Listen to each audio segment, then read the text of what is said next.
right. That's right. Yeah, That's right. The but first part. when Got you're that the right. first union to endorse someone, you go out door to door all year long. You get elected in a very tight race, and then you go out to do pension reform, and then you decide to change your mind. Okay. And Yeah. then when I mean, that union pushes back on you, and your feelings get hurt because you come after them, and from them on, it's game on. That's how this thing started. I mean, the firefighters union had every right to push back on what was being done to their pension, and in doing so, that's what upset the mayor. And since then, this has been all about revenge.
I'm more interested in the solutions because, you know, what I find when these crises hit Texas, we talk about it, we wring our hands, people resign. And then what happens? It's kind of like the last hurricane. We were going to build the Ike Dike, remember? Well, whatever happened to that? Well, it hasn't been built. We're not any closer to that than we were the day after the hurricane. And the same thing's going to happen with our power, and we need to do something about it. And the legislature needs to step up if we're not going to get leadership from anybody else and require the things that we need so we have a sustainable power system. We don't have Texans freezing in their homes and without water. Tomorrow, Bill, I suspect you want to drop the hammer. Okay, yeah, because it bothers me when they're like, oh yeah, he got some blame, but everybody should be blamed. That's like the person got caught with the rock after the window broke. Listen, yes, he bears the blame for this. And what people do not seem to be getting is that this is still happening to people. It's not over. On Saturday, there was water delivered to an apartment complex out in Katy of senior citizens who still do not have water. The people on the third floor, because they're in wheelchairs and they're disabled, they hadn't been able to flush their toilet in days. Tom Ramsey had to get a pumping station over there to the swimming pool to get water up to them. You got people still hungry. They don't have food. Pipes have cracks in them. They may not burst for a few weeks because of this. And by then, maybe the disaster declaration may be over and you can't apply for FEMA. Look, keep whining about what happens. Look, I promise y'all, if we don't do something, this is going to affect our daily lives even more. ERCOT is $2 billion in debt to one of their suppliers. They're talking about if they don't come up with money, who's gonna bail them out? A rainy day fund, which we can't get a damn dollar from. All right, Marcus Davis, you lived through this. You ran a business through this. I've been eager to hear what you have to say.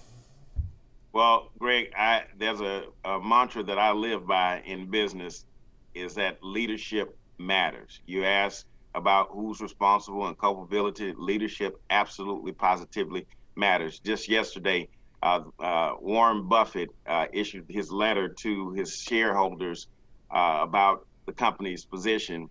And he stated quite simply, we took an $11 billion loss because Warren Buffett, I made a mistake.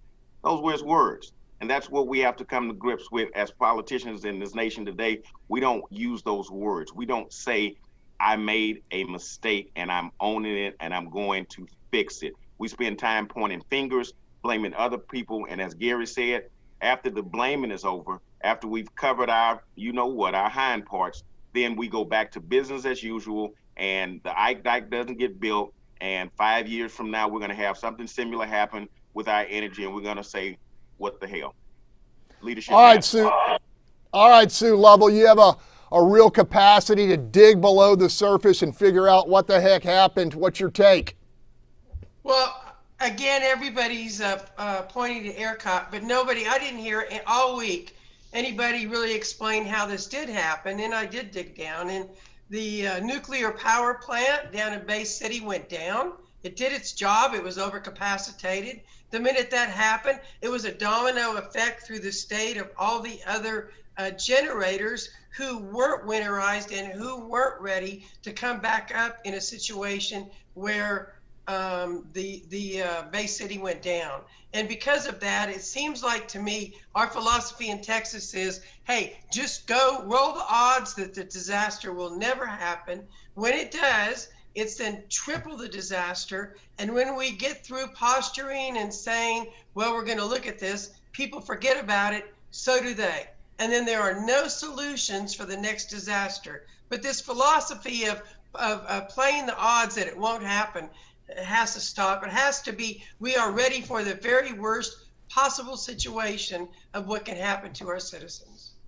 Okay, urban reformer, what did you think of the governor's response? Was it pure deflection, no shouldering of the blame? Listen, I think a lot of people on the state level are pushing the blame off to the Public Utilities Commission and to ERCOT. The thing is, there's a reason that every time something happens, we see these big speeches and we see these hearings and they drag people in front of the hearings. It's because they want us to look elsewhere instead of looking at them. The legislature needs to be held accountable, the governor, the lieutenant governor, but it's not to the point that we need to be chastising them repeatedly over what happened. We need to be pressuring them to fix it going forward, because this is an issue that took years, that was years in the making.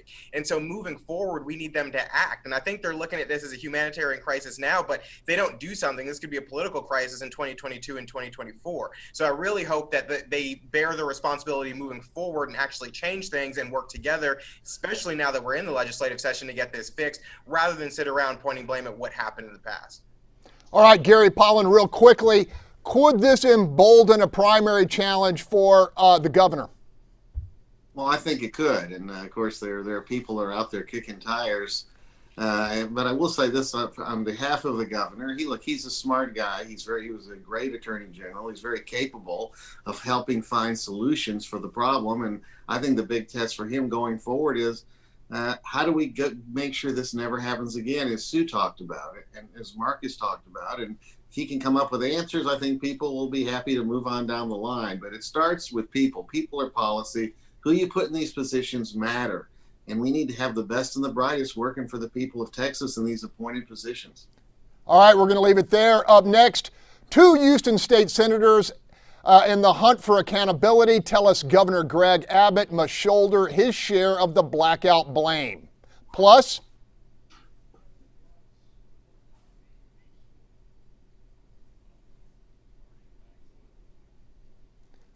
top Republicans are starting to change their tune as speculation grows that former President Trump could announce his re-election campaign tonight at CPAC. We want to hear from you. Do you think the embattled former president should make another run for the White House or make way for new Republican leadership? Let us know by voting on our Fox 26 Twitter poll and drop us a comment. You may see it live during our discussion later in the show. What's your point? We'll be right back.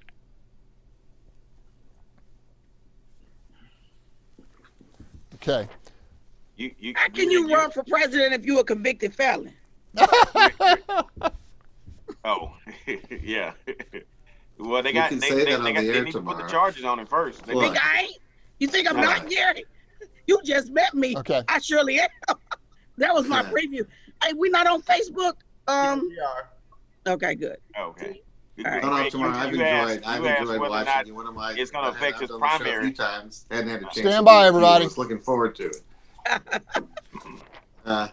Trump for president. I mean, the thing is, what the problem with this whole concept? If he announces he's running for president, a time, it's like April. It really messes the Republicans up because it just keeps the focus on Stand him. by, everybody. I think it's his goal. But it's the Republicans' fault. Take responsibility, right, Marcus? Yeah. Look. Welcome back. As lawmakers in both chambers of the Texas Capitol unpack our self-inflicted weather disaster in search of culpability, Houston State Senators Paul Bettencourt and John Whitmire were particularly outspoken about the need for serious change. We talked with both.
Just ahead, President Joe Biden touches down in the Bayou City. Can his words of encouragement and pledge of federal aid hasten the healing in a state still reeling from pandemic and winter blackout? And, the other thing we didn't talk about, Greg, and everyone else, the failure of the city of Houston water system and what happened there. We haven't had anyone talk about that, and obviously they got stuck without the power and the like. But then where's the resiliency in our water system? I mean, everyone here was without water for 3 days, 4 days, 5 days, and some people is tomorrow. Hey, everybody on Facebook, thanks for joining us. You are a critically important part of our audience, and we just want to give you a big shout out and a thank you for being with us. We welcome your comments, pro, con. We got tough skins. I'm telling you, this crew. Well, except when they're telling you to go back to Africa. Oh, that's unacceptable. No, somebody told me last week to go back 2 weeks ago. Go back to Africa. No. Did they buy lunch at least when they told you that? Huh? Did they buy food from you when they told you that? No. They just chimed in on the thing and told me if I didn't like X, Y, and Z that I need to pack up and go back to Africa. Well, you should go to Africa to visit because it's really a beautiful continent and lots of wonderful countries. Gary, did you turn off your water? Gary, did you let your water drip or did you turn your water off? Hey, everybody, you get about 45 seconds each on this. 40 seconds each. Taught that. We not taught that. We taught to let our water drip so the pipes won't freeze. But the city said don't do that. I'm not the city. They worried about they worried about their line, not mine. Yeah, the city 30 seconds, everyone. Worried about water pressure. You turn your water off and you bleed your pipes, and then you won't get any water damage. Yeah, and that's what we did. We turned off the water and left the pipes open. Baby, I got no water damage. I let it drip just like we do, and like I was raised to in Indiana. Nobody turns their water off up north. You let it slowly drip in one of the rooms, and that's what you do. Okay. This ain't my first rodeo for damn show. The problem was our water system's not resilient either. But again, Sue, I'd like to see somebody on city council say something. Welcome back. With the Lone Star State still reeling from the catastrophic winter blackout and still battling a year-long pandemic, President Joe Biden touched down at Houston's Ellington Field. Relishing his role of comforter-in-chief, Biden inspected the Harris County Emergency Operations Center, visited the newly launched vaccine super site at NRG, and traveled to the Houston Food Bank in support of the daunting task of aiding our most economically vulnerable.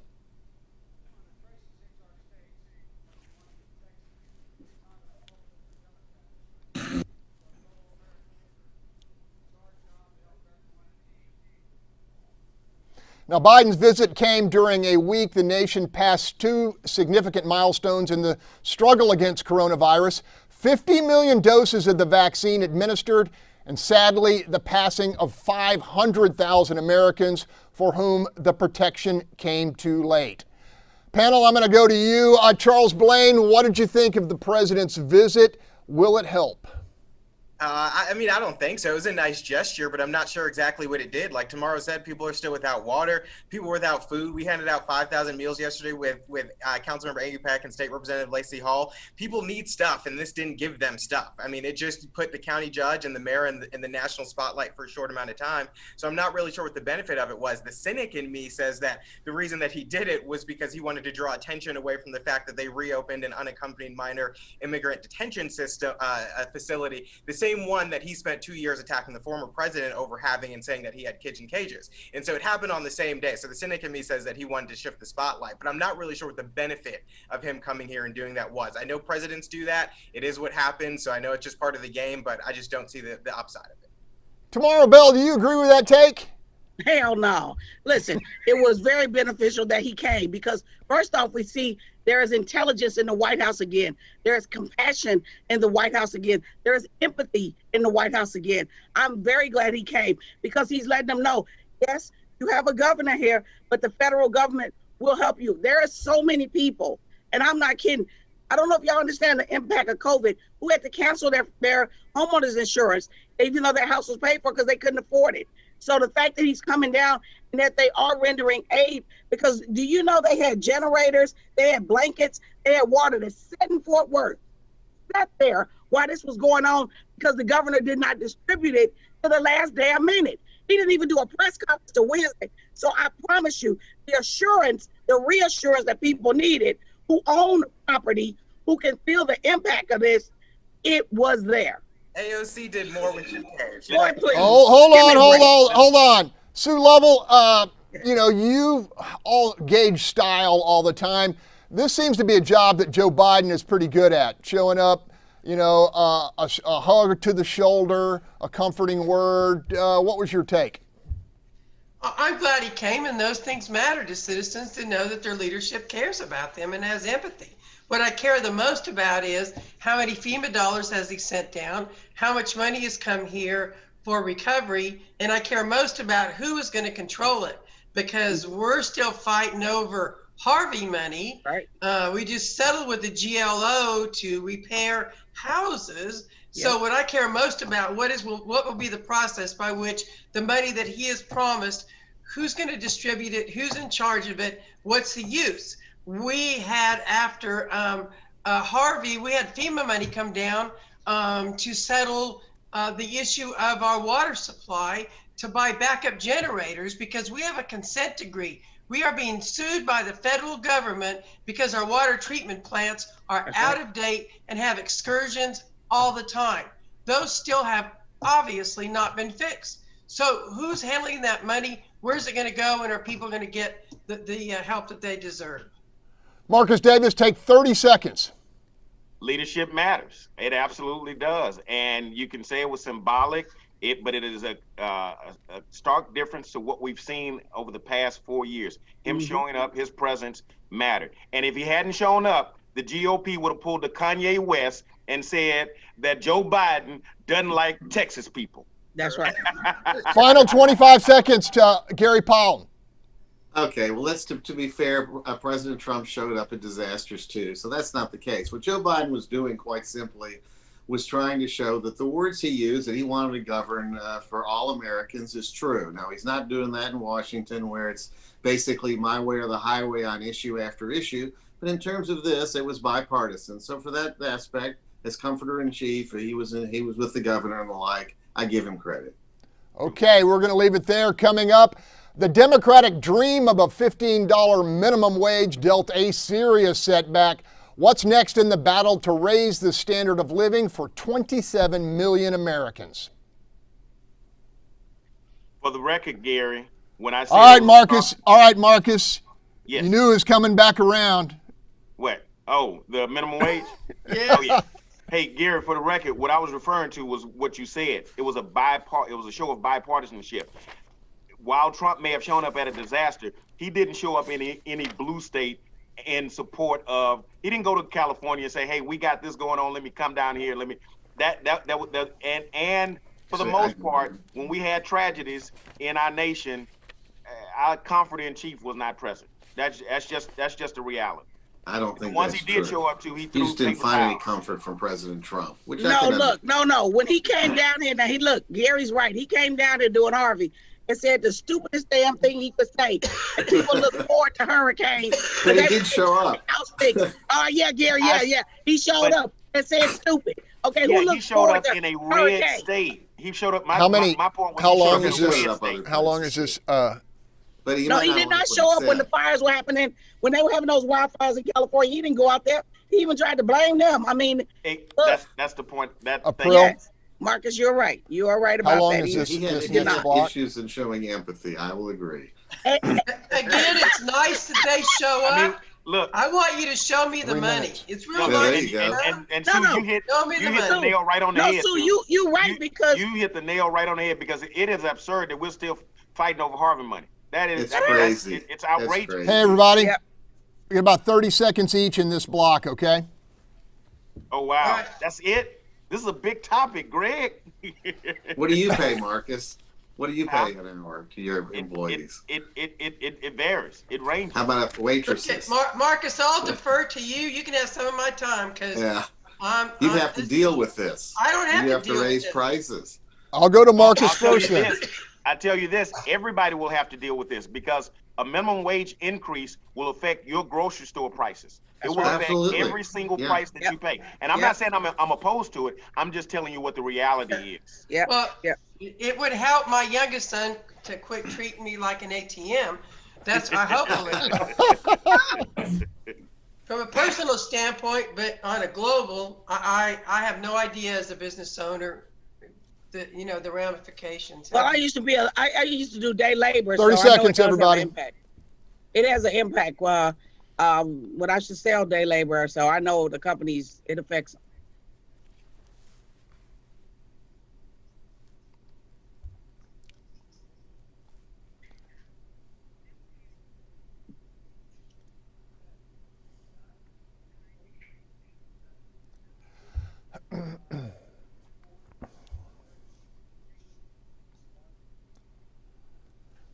Welcome back. A major setback for the president's plan to kick up America's minimum wage to $15 per hour.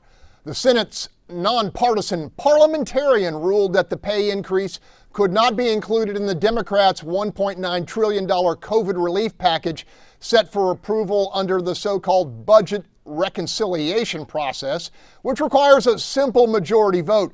Republicans in both houses are opposing much of the rescue bill, characterizing it as stuffed to the gills with progressive pork and pet projects.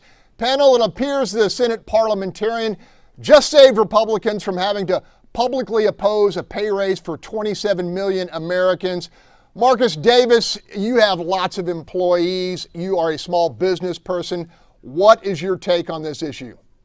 Well, I want to give you my take, but I want to give you my take as an average citizen, as a taxpaying citizen, as a private citizen, not a business owner.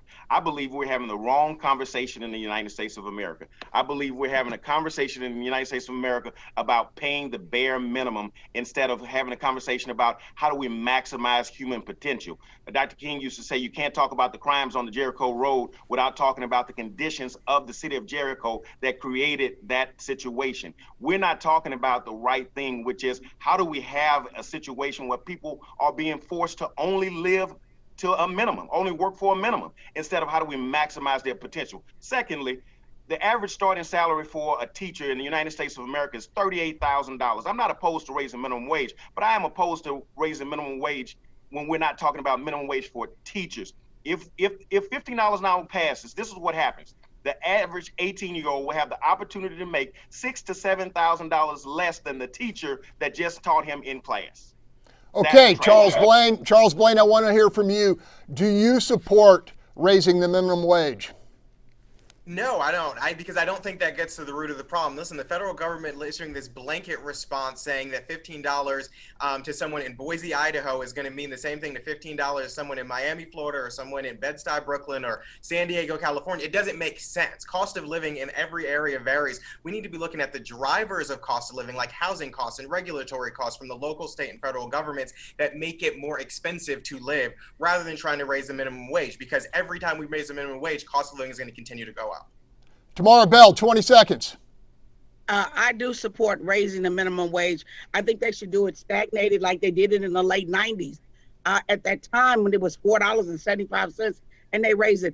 And I agree that you can't say $15 in LA is going to go the same way as $15 in Louisiana, because that's not true. But I definitely think that they need to do something if states don't. Gary Pollan, 30 seconds.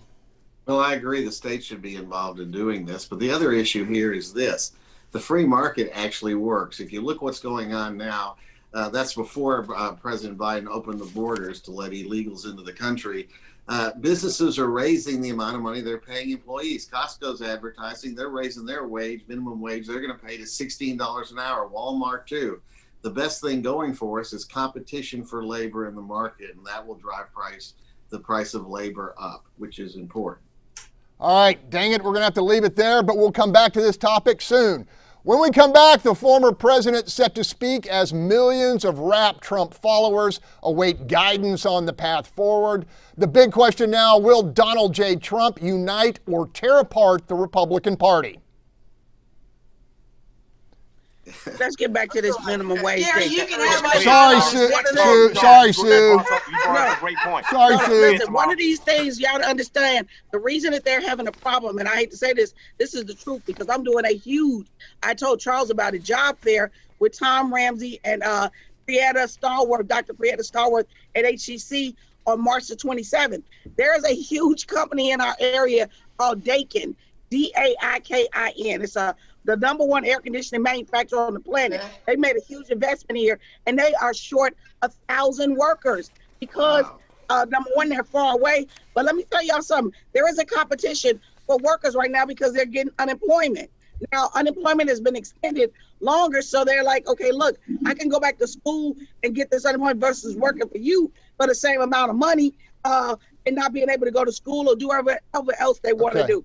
So I'm telling you all, that is why there is there is a small amount of people in that unskilled labor pool to pull from. McDonald's pulling from them, restaurants pulling from them. And you know what, Tamara? And that is the very reason why Nancy Pelosi should have accepted the counter offer from Steve Mnuchin when she was trying to get $600 a month on unemployment instead of the $300 that Steve Mnuchin offered. And that's why workers went so long with the unemployment being expired. And then they turned around and passed the same thing that he had proposed to them months ago. 30 seconds, everyone.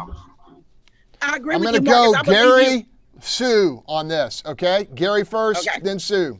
That's right. Look, I agree with you, Marcus. I definitely believe they need more bipartisanship on this because this is a nation problem, not a local problem. And they can work hit it on the together. head. It's not this my way or the highway. How about real compromise? Americans Stand by. solve its problems on the backs of businesses instead of finding out what the problem is. I gotta say, Orlando is awesome. It's not as nice as Cancun. Senator Ted Cruz kicking off CPAC 2021 with a little humor that probably fell flat for many folks back in the Lone Star State. Cruz, who fell short in his 2016 bid for the White House, is hardly the headliner at this gathering of conservatives.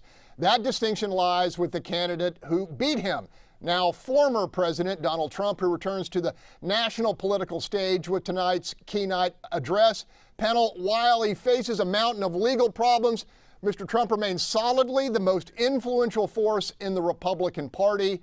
What are your predictions? I start with you, Gary Polland. Well, I predict he's not going to say he's running in 2024. I hope today he'll give a speech that talks about the things that Biden is doing wrong and remind people of the things that they did right, and pledge to work with everybody in the party to take control of Congress in 2022. Now, what will he really do? God knows. Sue Lovell, as a Democrat, would you like to have the divisive force of Donald Trump squarely in the middle of the Republican Party? Do you fear him in 2024? Well, I don't fear Donald Trump. I didn't vote for him. I'm glad he's not our president anymore. And I sort of, as a Democrat, made my business not to jump into the middle of the Republican Party's business. That is their choice of who they want to support. If he's nominated again, I'm going to vote and work against him again. And if I thought I could predict what Donald Trump was going to say, I would be very concerned about myself. Charles Blenn, you have daily contact with a whole range of Republicans and conservatives. What's the feeling out there? I mean, you look at CPAC, they are fired right up. He's going to show tonight and talk for the first time since leaving the White House. Yeah, well, CPAC is where I got my start in politics, so it's kind of cool. But, I mean, here's the thing. The party's still solidly behind him. They wheeled in a golden Trump statue yesterday at CPAC. And so I think what you just made a good point, that this is going to be the opportunity he has, the first opportunity since leaving the White House to kind of be in prime time. He's been silenced on social media. The only time we've really heard from him was the day Rush Limbaugh passed away. He was on the news talking about that. But this is going to be his first time. And it's going to be replayed tomorrow on the morning news and on Good Good Morning America, and they're going to be talking about it all week. So I think what he's going to do is three things. One, it's going to be try to solidify the base behind him and let them know that he's still here and active. It's going to signal to his opponents that he's going to come for them because we know he's going to target folks who opposed him in the upcoming primaries. And then it's going to signal to any potential 2024 nominees that he's still actively engaged and they need to kind of tread cautiously. So I think it's going to be sending a lot of signals. I'll be interested to watch. But you can text, the temperature is still behind him within the core base of the party, and you can see that. I can tell you one signal that is sending. Okay. I can tell you one signal All right. that is sending. Hold on. I want to hear from Tomorrow. I know you were locked and loaded. Yes. Listen, I don't know what he's going to say, but this is the music that should be playing when he get up there. I would while away the hours conversing with the flowers if I only had a brain. That's what he should be saying. That's what they should be playing when he talks. That's it? All right. Take it away, Marcus Davis. All right. Evidently, the conservatives and CPAC don't read their Bible because in Exodus it specifically talks about praising the golden calf. Here they are praising the golden ass, and I cannot believe that they are satisfied with doing this. This is completely absurd. I said it before. I'll say it again. Leadership matters, and the idea that the GOP will not take control of its party and continue to surrender to disastrous Donald behooves me. I do not understand why these cats are acting as though they are dogs with tails between their legs. It's deplorable. This is how the Gary tragedy Pollan, I want to go back to you. The president is threatening to primary folks who didn't stand staunchly behind him. Is that a major factor of what's going on? Well, I think it is, and I think that is of concern. I think that, I think the Republican Party should be the conservative party. Ronald Reagan said if we agree on 80% of the issues, that's good enough, and that ought to be good enough for Donald Trump. But if Trump makes this all personal about him, his politics, which, unfortunately at times in the past he has, that will not be good for the Republican Party and will be good for the Democrats. Kind of like this last election where I think Trump lost the election. I don't think Joe Biden won. All right, well, we're going to leave it there. We're going to talk about it more in the future. Still ahead, with Democrats maintaining razor-thin control of Congress, can the Progressive Party muster the strength to push through major civil rights protections for gay and transgender Americans? I didn't support the statue. I don't know if it came across that way. Look, I heard they already pushed it through. But let's go back to what you were saying about Trump lost it, Biden didn't win it. Okay, there is some part of you and some part of that, Gary, you damn sure right, because I worked harder for who I felt was the good candidate against him. You're right. I worked very hard for them because I wanted them out. But this is how Jim Jones happened. This is exactly how the Guyana tragedy happened. I know because he came to Gary and took several friends of my family, and they all were killed, of course. But this is how it happened. It was like when we were talking to them, what planet are you on? Are you a white man to take you out of the country you ain't never met? You say, this is Jesus. Give me a break. I mean, you all swear you all are so religious. I did not understand that wielding in of that golden statue. No. This dude has filed bankruptcy 50,000 times, and y'all say he's fiscally conservative. He is with his money. He can give a damn about anybody else's. Sue Lovell? Yes. Hello? Hey, yeah, I'm coming to you first on this, okay? Okay. I did fail to mention one thing about Biden's visit to Houston. Did he come to your restaurant? No.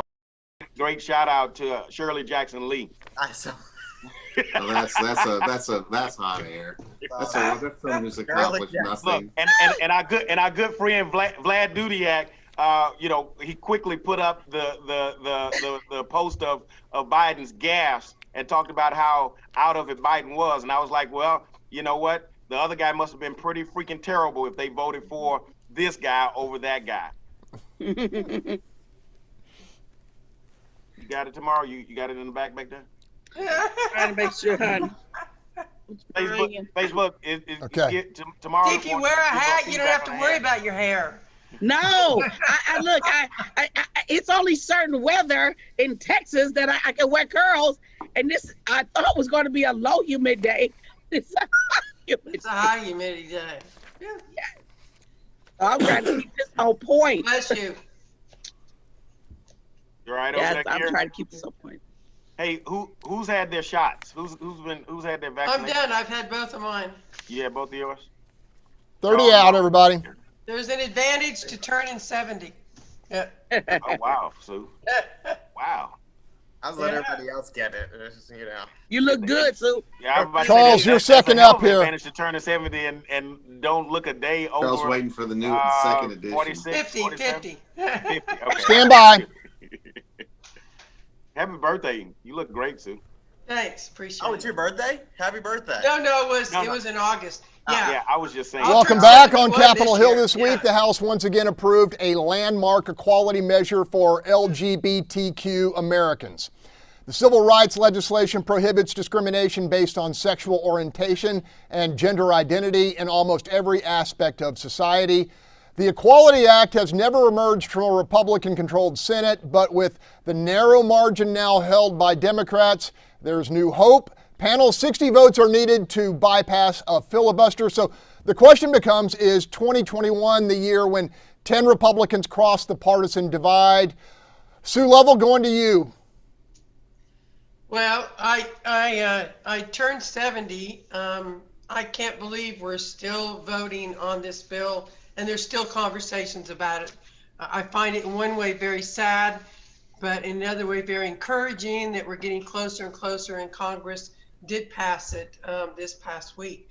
I don't know where we're going to be in the Senate, and I think the fact that Donald Trump is still in the game and still threatening primary opponents for people that I believe will vote for this, I think that very much complicates what the votes will be in the Senate. I'm praying and hoping that they will do the right thing and give equality and freedom to everybody, as has been long deserved in my community.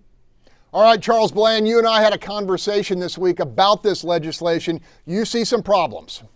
Yeah, I mean, so first of all, I don't think it's going to make it through because Mitt Romney has already come out and said he wouldn't support it because of its attack on religious freedoms. And Mitt Romney is probably the most liberal Republican, that is the most liberal Republican that we have in the Senate. So if he's not behind it, the likelihood of others getting behind it is slim. But the other issue is what happens with athletics and scholarships for female athletes who might not have a great opportunity in some instances where they are playing in a sport with a transgender student who because of their being born a male might have a natural advantage to them.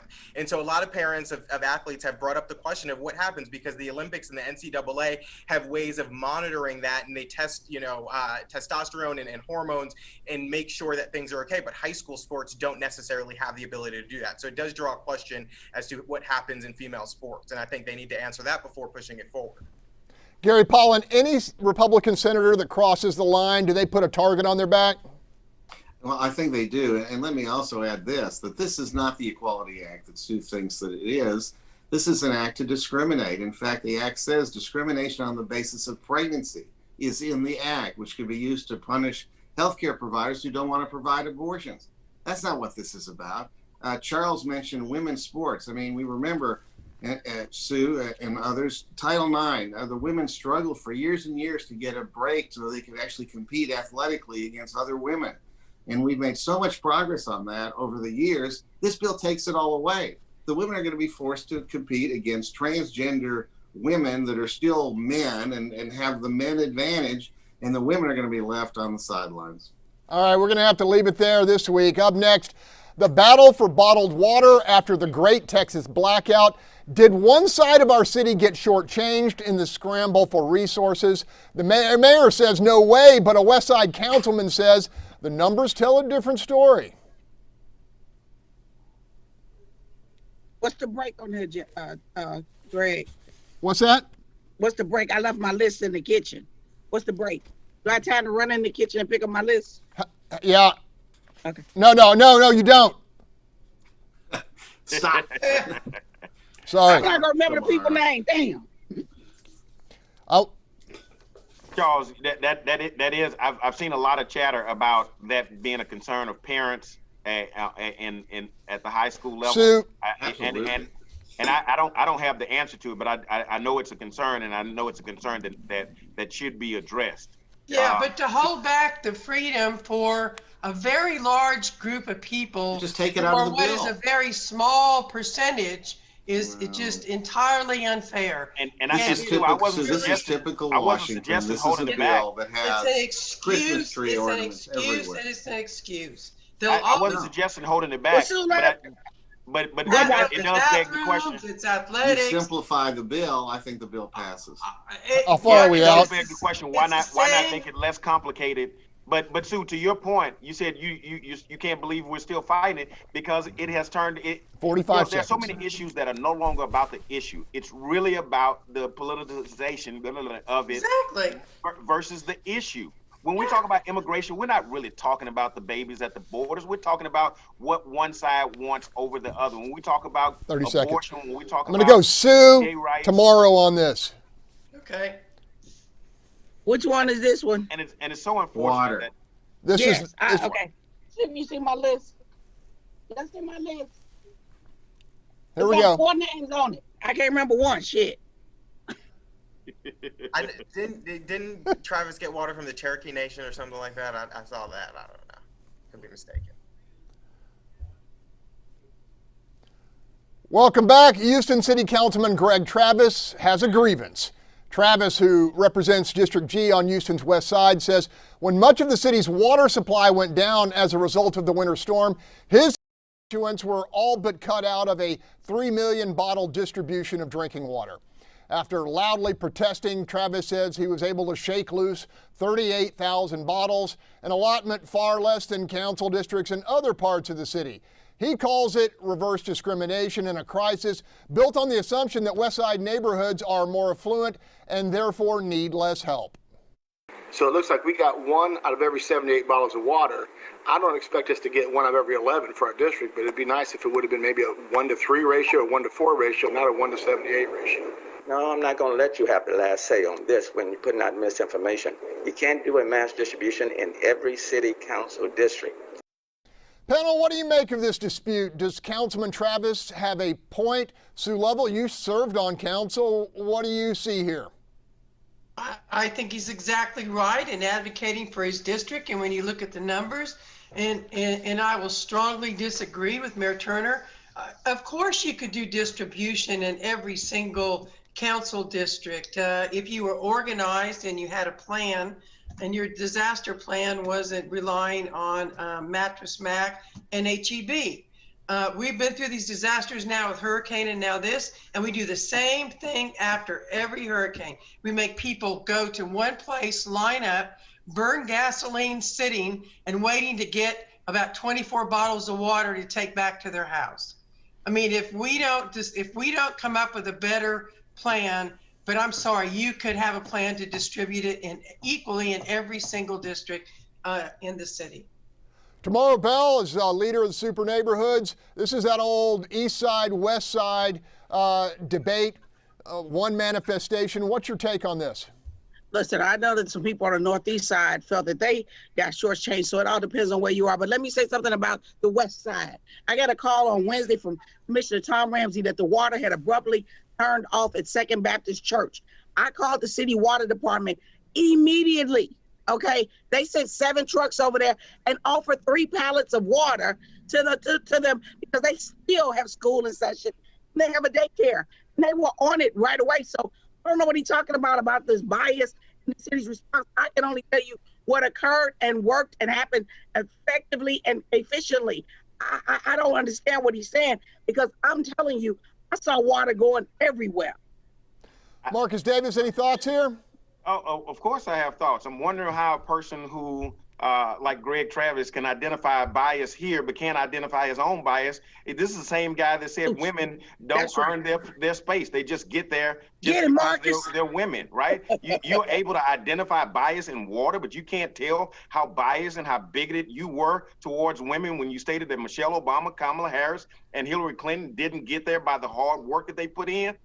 Yes. Come on, man. And you quivering over some water. Yes, the water is important, but use your discernment and use it wisely. Fight for your district, yes, but don't political grandstand when you can't, own up to your own bigotry.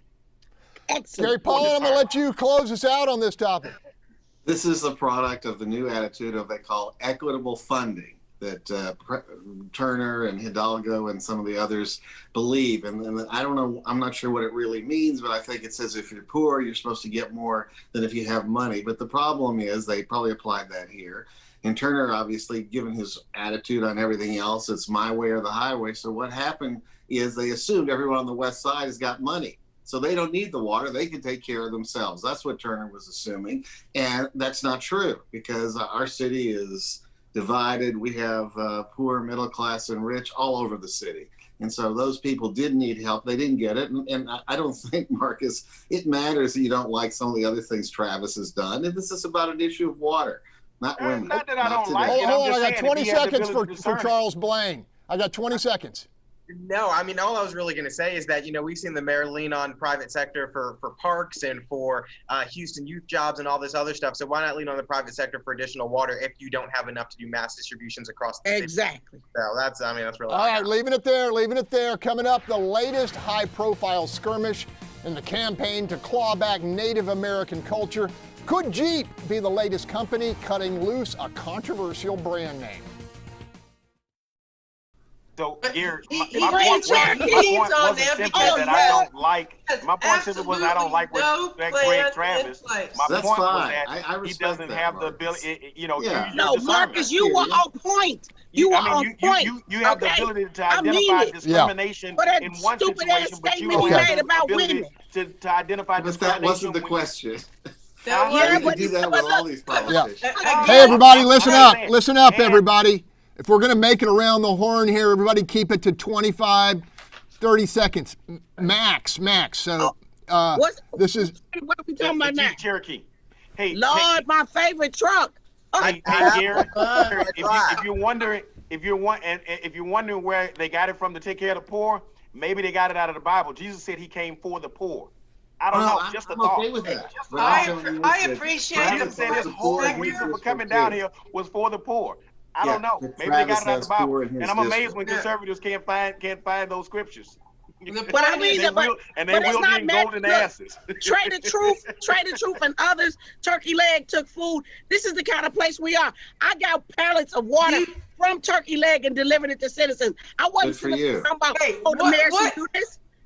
What How if far are they we out? decide not to be generous? What if all they say? But they look, didn't. But they No, didn't, Sue. but what if So you they take it did? when they go give it? 1 So if minute. they don't, they No. don't. But when you got it, you take it. It's the If city. they don't, I appreciate them, but you can't count. You must have an emergency relief program in place for your citizens, especially when you lose all your power and all your water. Yeah, and once Yes, but I again, think, Sue, I we think didn't have a something look, plan. Sue, intertwined in no, that. There was Sue. nothing But, in no. place. But even if Sue, he I don't had the disagree warming with you, but centers, I think no. intertwined in that is the responsibility of the community. We respond and react as a business because we are an intricate part 30 seconds, Absolutely, everyone. and I agree. But what if everybody wasn't as generous? What if you decided, Yeah, I gotta but go they take care of okay. Look, Sue, No. but they are. You look. That was not Stand a part of by. the plan. Patrick Mack did that on his own. They didn't ask him. He did it. and be honest. Stand by. it's- Hey, everybody, stand by.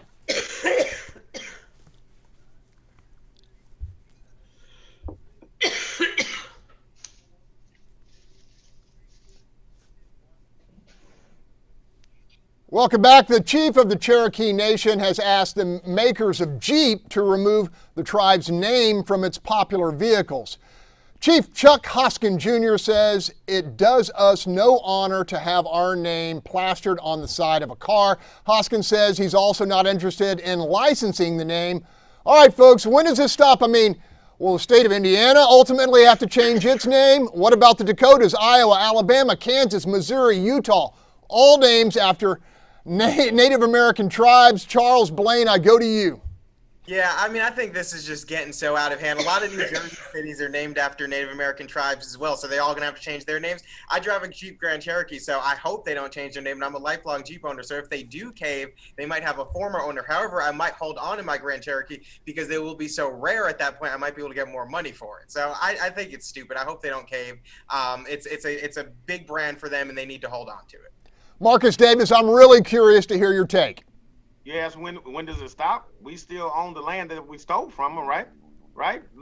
Did America decide to give back the land that they brutally stole from the natives? No.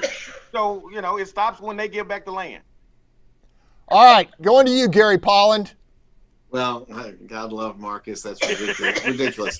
This is part of the woke culture that has come in America. People want to destroy the statues, destroy our history, destroy people who fought slavery. It doesn't matter now. The Cherokee Nation doesn't like that on the car. Look, it's the way it goes. Deal with it. It needs to stop. It is absurd. We are wasting our time talking about stuff that really doesn't matter in the big picture when we're worried about power and hurricanes and the like that we're not dealing with. Always. Okay, Tamara Bell, do the Cherokee have a case? And look, they do. We Choctaws. I mean, they have a case. I'm hoping they can work it out. Like Charles, I own a Jeep Cherokee. Excuse me, I own a Grand Cherokee. Let me get that right. So I love my car, but I literally do. I hope they get it. I hope they can work something out. I love my vehicle. I do. I really do. Great car. All right. Sue, where does this stop, or should it stop? Well, I have a Jeep Commander, and I don't know what the name of your car doesn't make your car any better. I think they have the right to say that we find this offensive to our people, and I think that the company has the right to decide what it is that they want to do about this. I don't know we're ever going to give the land back, Marcus. I don't think that's going to happen. I think that you have to listen to people's concerns, but again, how far is this going to go? I don't know, but I do think people have the right to object to something they find offensive. All right, well, you want to respond to that, Marcus? Well, look, and you're absolutely right, Sue. People do have the right to respond to, and Gary, you said, we got to get over it. It's not offending you. That's why you're okay with saying get over it. You can't do that to oppressed people. There are people offended with everything. All right, folks. Ridiculous. We got to go to break. Still ahead amid crisis on Earth, a staggering human accomplishment 135 million miles away. There's reason for hope, folks, and we will talk about it after the break. Cherokee, they're offended. There's a distinct difference I'm between. willing to bet you that the auto dealer has copyrighted Jeep Grand Cherokee, trademarked it, so they own the rights to use it, and that's the way it goes. Deal with it. This is absurd that we even spend time talking about it. April, ask. But I mean, even though they have a trademark, ask how long we have on this. We're insensitive. I think it's absurd that we're insensitive to people. That's because the NFL collapsed to the politically correct. That's the April, only can you reason hear me? that happened. I think it's absurd that we're insensitive to those that are offended through oppression. They're not no more than Redskins is offensive. I mean, you'd be offended if there was a team called the Blackskins. I mean, it's very offensive to say Redskins. So I find that. Hey, everybody. If Marcus owned the team. Hey, everybody. Hold on. Of course I would, in a heartbeat. Hey, everybody, we get about 30 seconds each on this, if y'all can be tight, and then we can make it around. Is this the last topic? Yes. Okay. This Which the one are we Mars on now? rover? Yeah. Right. Charles, starting with you. Right. Trying to find somewhere to move. Not yet, Tamara. They're not ready for you. And they have water issues there too. Yes, I heard. Yeah. That's because they don't have any private sector up there to depend upon. Maybe. You certainly couldn't depend upon the government to deliver it to you. Paulin, you having fun still? Yes. Yeah, that's a good. This is a good panel. I'm not denying the government's responsibility. I will stay with my How theme far of out? leadership matters. But I believe that the role of the community is intertwined. Always. Always. In those. And wouldn't it be nice if you had an emergency response from the city that you could Talk then to me, April. How far are attach we out? yourself to and have a coordinated effort?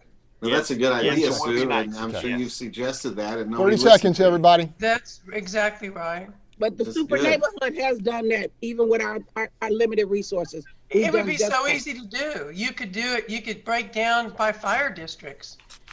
You can break down by and super Here we have go. a- Stand by. Exactly.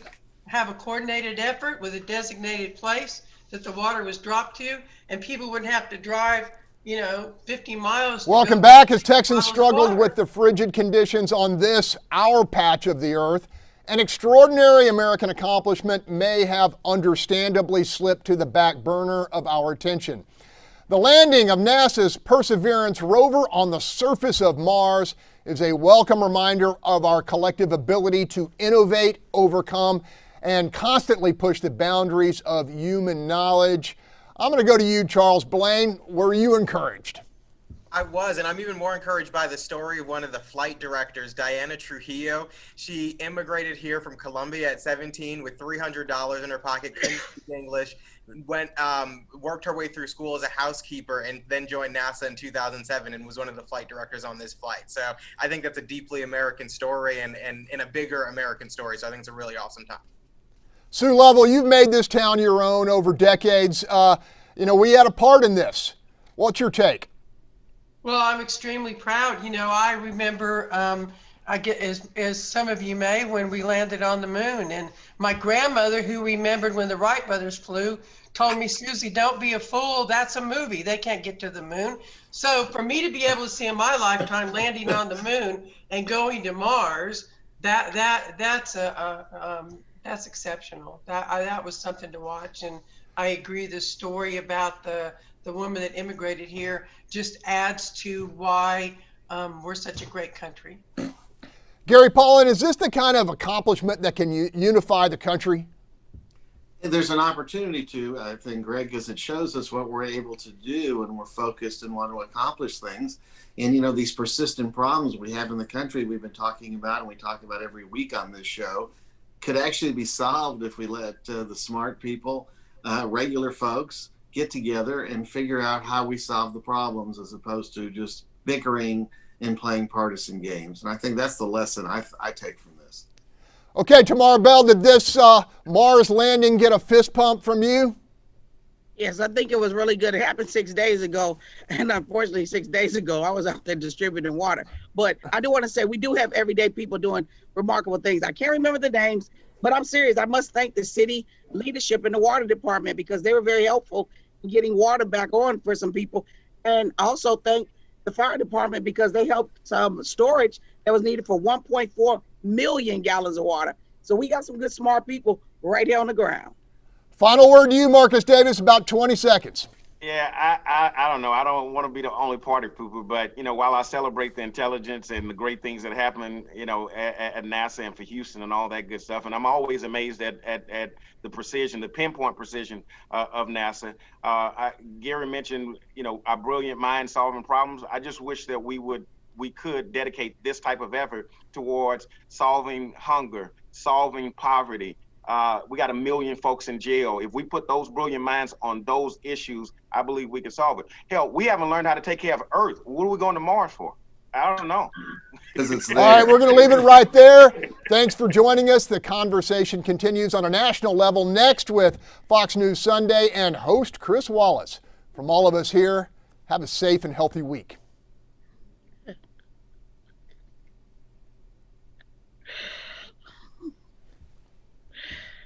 Well, Tamara, I want to say it was a pleasure finally getting to appear with you. I was looking forward to that. Well, thank you. You too. Listen, Farmer and the Gary, you Dale. told me the same him. thing. Are you being genuine? I You was say that to listening to him. everybody. Listen through and through. Listen to the Farmer and the Dale talking about we ain't taking care of Earth yet. Listen. Hey, everybody, great show. When Can y'all hear me? Yes. Go ahead. Yes, sir. I thought it was a good show. It was Yeah, a great it was. show. It was. I'm serious. I I love guess it. maybe this was the start of the Sue Lovell for mayor campaign. Oh, She seems to, I will Yeah, say this, Sue does have answers. Hello? She's got That train answers left to the the station a few problems. years ago. Yeah. All right. Look, I love Hey, the. you don't need to be mayor to be able to solve some of these problems. You just need to be able to bring, Yeah, certainly bring the Sylvester people Turner's together. proven that. that Hold on, know y'all. Be how- right back. Y'all keep talking. I don't think you need to be a politician to help solve these problems. That's why No. people offer me all kind of money to run. And I was like, why would I cut off my wings to be a politician? I prefer to make politicians do what they're supposed to do. And I definitely prefer making politicians, not being What? a politician. I'm like, that be cutting my own power because I have no problem talking to deep reds or deep blues. I'm not Yeah. in either of those pools. I don't have any problem telling you straight up, not no, hell no. I ain't going along with that. You know, well, you got people I who are hear too you. afraid to speak truth to But power. tomorrow.